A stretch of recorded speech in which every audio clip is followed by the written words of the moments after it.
with Aaron J. Anderson Photography. Check me out on Instagram at Aaron J. Anderson. Okay, let's get into this. The GX8, it's actually an amazing camera. The intro to this GX8 series kind of goes into the reason why I got one of these and not using the G7, but go check that out. Nothing wrong with the G7. Batteries. Now, one thing you'll know is when you start getting into these non-DSLR cameras, mirrorless cameras, you know, you got a lot of electronics going on here. You've got an EVF, you got the screen on the back, and it can chew up.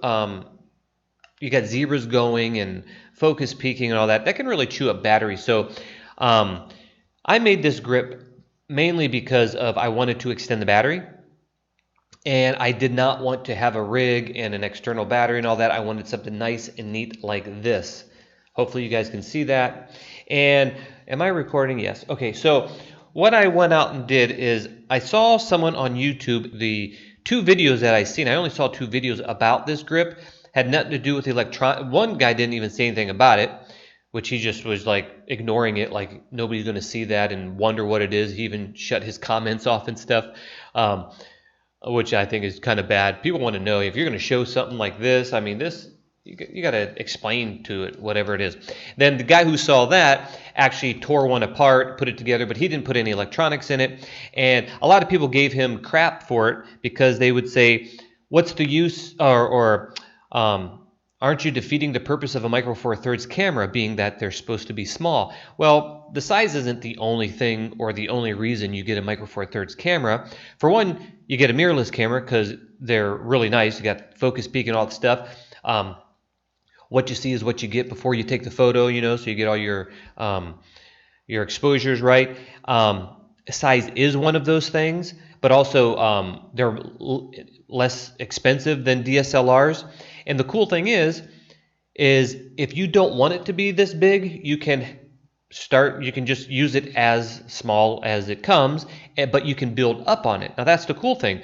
If I'm doing a event where I do not want to have to worry about my batteries at all, I'm going to have this baby on here. Yes, it's bigger than it was meant to be, but I don't care. For one, it's still not that big, and it's still really light, and I've got 2 batteries in there right now. But the cool thing is, if I go on vacation or I'm going to go hiking or I'm going to go somewhere where I don't want this big camera, I can break it down to a smaller camera. Usually I've got this lens on here too, which of course makes it large. But that's the thing. So, you know, I don't want to hear this like, oh my gosh, you're defeating the purpose. No, you can keep it small if you want or build it up as big rigs as you want. That's the cool thing about Micro Four Thirds cameras. So, you know, the size is cool. If you have a big DSLR, you can't make it smaller. Well, this, you can make it smaller or make it bigger. Anyways, so that's what's cool about this is it gives you battery life. Now, the battery life, I tried with, you know, one of the stock batteries in the camera. And now, this is for 4K video at 30p. I wrote it down. It was, where's it at? It gave me 1 hour and 40 minutes of 4K video in 30p. And the 2 batteries that are in here, which are Sony's, these little Sony batteries, these have the same specifications actually as the Panasonic battery, but with these inside this, I got about 3 hours and 25 minutes. That's a pretty long time. If you're going to do an event and you want to, and that is like pressing record and just letting it go for 3 hours and 25 minutes. Now, if you have a small card in there, that card will fill up before the batteries die. So what I did is I have a 64 gigabyte card. It gives me about an hour and 20 minutes of 4K video. When it got to the end, it was just sitting here beside me. Actually, the intro video, you saw me doing that test. I would just stop the camera, format the hard drive, and then the SD card, and press record again and let it go. So 3 hours and 25 minutes is quite a long time. I'm pretty impressed with that. I have never done an event where I have to record non-stop for 3 hours and 25 minutes. Usually it's like maybe a 12-hour day. One of the biggest projects I did was my short film that I did a few years ago, and those were like 12-hour days, but it wasn't 3 hours continuous. So with this, I might be able to get by for even a shoot like that. Another quick tip before I get into the build. I know you want to see the build, but I have to explain the stuff. The other thing is for photography, I finished this mod a day before I went out and I did a birthday party in this really beautiful garden. It's a Japanese garden. And although it wasn't like a wedding or nothing like that, I took 670 some photos. I was there 4 hours, and the camera was, I went to the econo mode and turned off all the, shut off power downs and all that stuff just to see if this thing can stay on the entire time. And it did. 4.5 hours, 627 photos. I only shut this off for about 12 minutes when I ate. Usually I don't eat when I'm working, but it was my mother-in-law's birthday, so I said I'll eat. I think she'll forgive me for that. And so I left it off for 50 minutes. Now, one battery bar, dropped like halfway into the event or something like that. When I shut it off to eat and I turned it back on, that battery bar came back. Not the whole battery logo or whatever you call it, just one little mark gone. It came back and it stayed full. The rest of the night, I went home. I used Wi-Fi to offload these to my iPad.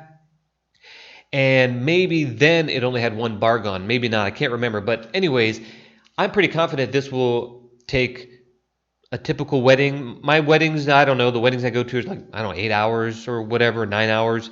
I take about 1,600 photos, something like that. So I'm pretty confident this will probably last me the whole time, which is cool. Okay, let's get into the build. I don't know if there's anything else to talk about this. The way I'm going to show you how I did this is I already recorded myself filming.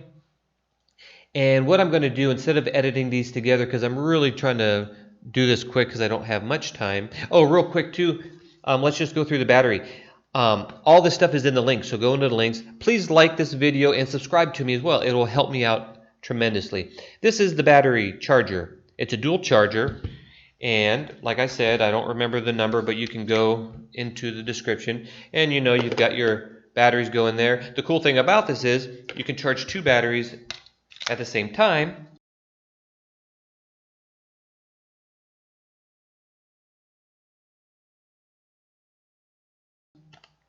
Which is really, really cool. And it comes with a, for in the car, and of course for the home. And because it has a screen on it, which is really nice, you can see how much charge is in there, how much is left, and when it's finished. So it's really nice. And it lights up. And there's actually a USB port over here if you want to charge your phone or something like that.